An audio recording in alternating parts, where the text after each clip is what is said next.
He's a great athlete, can really pass rush off the edge, and does a good job in coverage and as well as the run fit stuff. Kind of take a look at his high school stuff. He's more of an outside linebacker in high school. He's going to be more of an inside linebacker for us. He actually got a bunch of playing time versus in games like UCLA and Florida State. Played a bunch at linebacker in those games, and he was a major contributor on special teams for University of Nevada. Expect him to come in and bring a bunch of depth and compete for the starting Sam job like Coach Walsh talked about. Clayton Hibbert was the guy that Coach Walsh talked about. He came to camp this summer. He's kind of an interesting story. He played linebacker as a junior, and he played defensive end as a senior because of some team needs. He's very athletic. Does a good job in the run stuff as well as the pass stuff, and Coach talked about it a little bit. Some of our guys on the recruiting trip said he's a future captain. That's coming from our guys, which is a pretty good testament of what kind of kid he really is. He's about 5'11", 210 pounds. Does a good job in space, and like I said, he's willing to do whatever can help the team.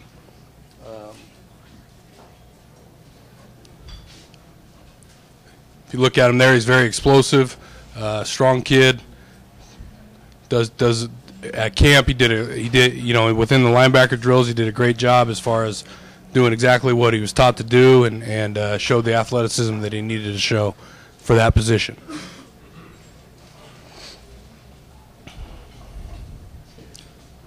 Okay, Noah Latula-Asanoa.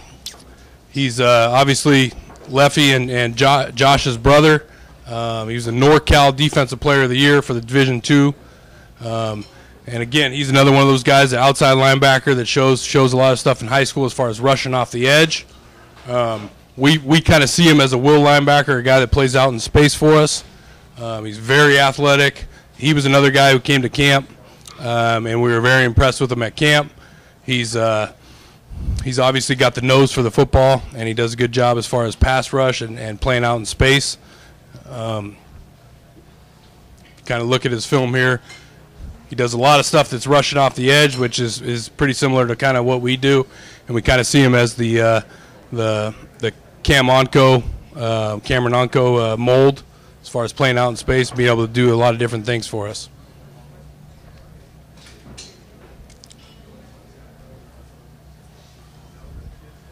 Great player.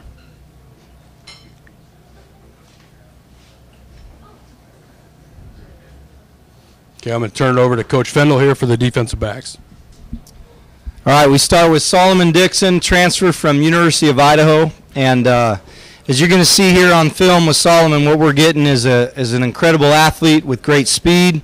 He can jump and attack the ball. He has a great trigger, as you'll see on some of the run game stuff. He's played at a very high level against teams like, for example, LSU here, defending the rock up in the air. Solomon is leaving Idaho because they had a coaching change, and sometimes that's pretty uncomfortable for guys. And I think that with his relationship with Coach Enna, and it speaks volumes to Coach Enna. He wanted to come to Cal Poly to kind of reunite with him. Coach Enna recruited him out of high school. We knew a lot about the kid, having that reference point. I fully expect Solomon to come in and contribute right away. He gives us the athleticism to play any of our three secondary positions. He could be a corner, he could be a safety, he could be a nickel. We got to get him kind of coached up and ready to go. But the type of player he is, I think it gives us the chance to replace a guy like Alex Hubbard, who, as you guys have been watching, very active and a lot of energy in our secondary. Aaron Johnson out of Edison. We had Aaron at camp, and I was really impressed with the way Aaron plays and moves. You'll see on his film this ability right here.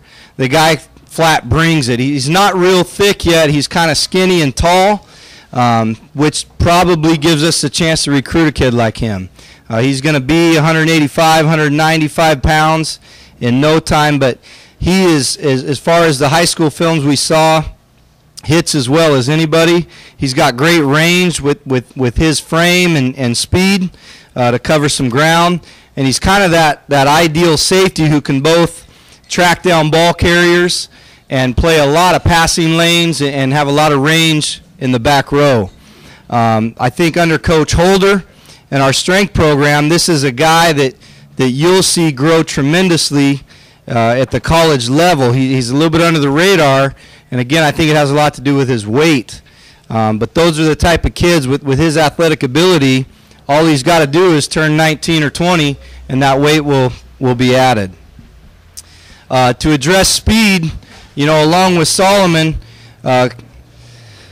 Coach Thompson brought Mackay to my attention late in the process. Now, this is a flat, fast player.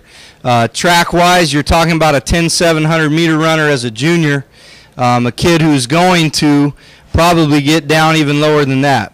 He's a true lineup, cover, lockdown corner.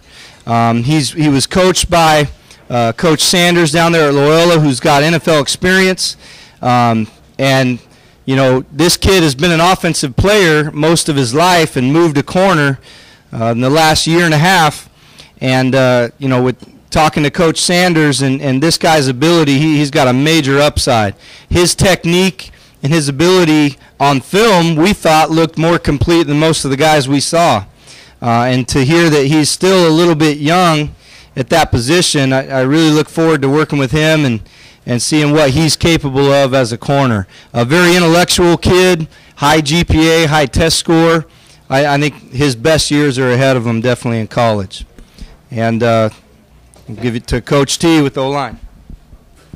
Thank you. Now for everybody's favorite position, the offensive line. First up is Sam OG from Livermore High School. This young man attended camp, and he was actually one of our first offers. He performed extremely well at camp.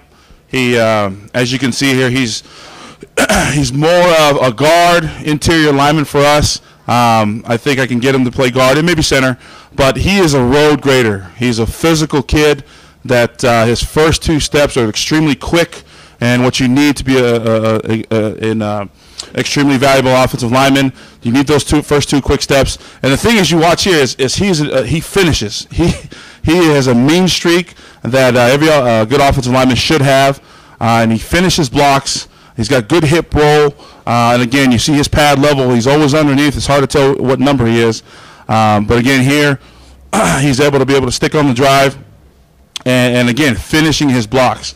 Again, he's a great young man, but on the field, he's extremely nasty. Okay, Calvin Sandine, again, coach, you alluded to him. He's a young man from Santa Rosa Junior College, and unfortunately, or fortunately for us, that he had a knee injury, so we were able to pick him up. And this kid out of high school was another kid that was about 215, 220 pounds. Now he's grown into his body at 6'5", 275 pounds, and you see here, with that height, he's got great knee bend, and that's another trait that we look for as an offensive line.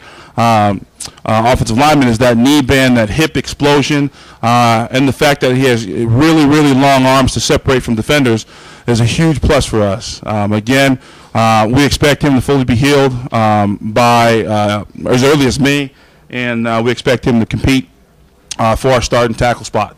Okay, Zach Shallacross, like Coach said, he was a late bloomer.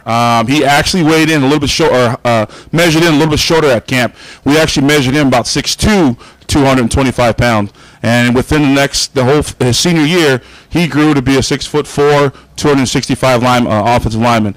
As you see here, he's a natural knee bender, and being able to bend your knees is important to be an offensive lineman because of leverage. You got to be able to stay underneath defenders. We use a term in the offensive line world called sticky. As you see, he's always on his block. Okay, he's sticky. He sticks onto his defenders. So he does a great job of bringing his hips, bringing his feet. Again, great knee bender, a natural athlete who's grown into his body and had a huge growth spurt his senior year. As you see here, they played at Servite High School in one of the toughest leagues in Southern California. But again, his ability to chase down, stick on defenders is a huge upside. Okay, now here's Coach Thompson. Introduce the running backs.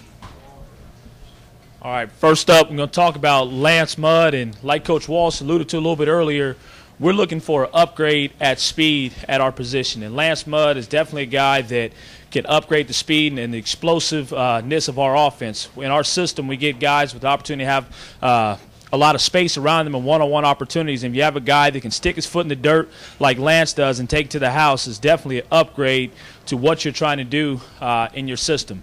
You know, Lance is a guy that we feel we might not have had a huge shot at recruiting had he had an opportunity to play his junior year. He only played 4 games as a junior, rushed for over 500 yards in those 4 games, and a lot of people waited to want to see more senior film, and he was a guy that we got opportunity to start recruiting early, get him on campus a couple times, one at our camp. Another came back for an unofficial visit, and he really fell in love with the place. And he's a guy that fits exactly what you're looking for at Cal Poly as far as a guy who's driven in more ways than one, than not just on the football field, but academically as well. He's a guy that has been involved in a number of business ventures with his family, also is working on a couple patents right now. So he's a guy that we're excited about, not only as a guy who can take it the distance on the field, but a guy who's going to be a great fit for San Luis Obispo and Cal Poly as well.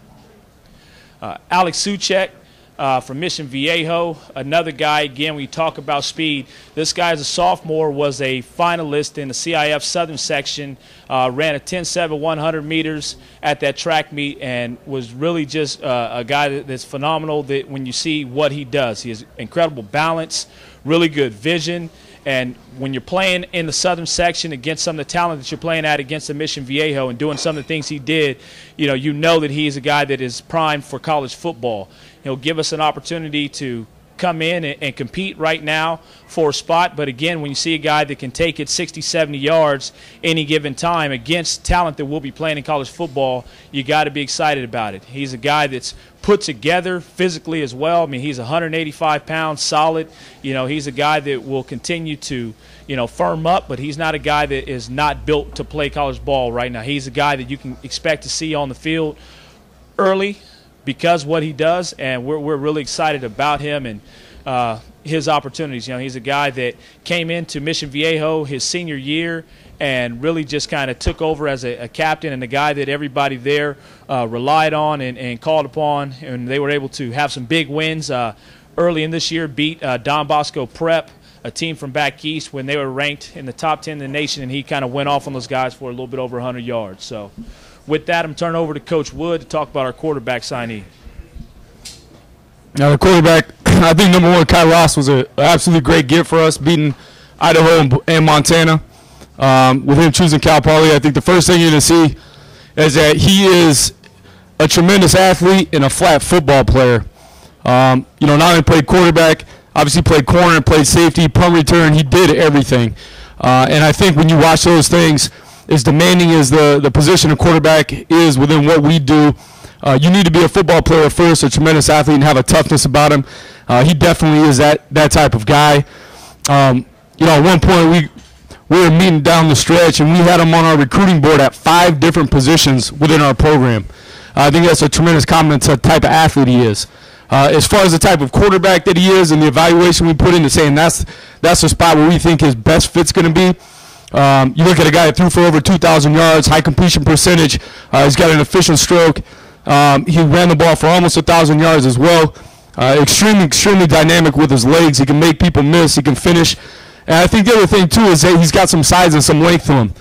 He's not one of those 5'9" guys that's going to struggle on one phase coming in and be limited physically. I mean, he's 6'2", 190 pounds. He has a lean body type. He's going to continue to fill out. Really excited physically with the things he can do. And I think, he knows we've had good conversation. I expect him to pick things up really quickly within the run game part of things. And he knows that he still has a lot of room to develop as a passer, and I think he's extremely hungry to do those things. I think the last part when you evaluate quarterbacks is you want a guy with a football IQ and that has the intangibles. Probably no other position, you got to talk about more than those intangible things. I know Coach T did a great job recruiting him, and he came back. He's a winner. They won their section championship game, and Coach T came back and said this guy flat willed them to a win in the conference the section championship down there. And that's the type of guy he is. High football IQ. We're really, really excited about getting him in the program when he has a chance to do.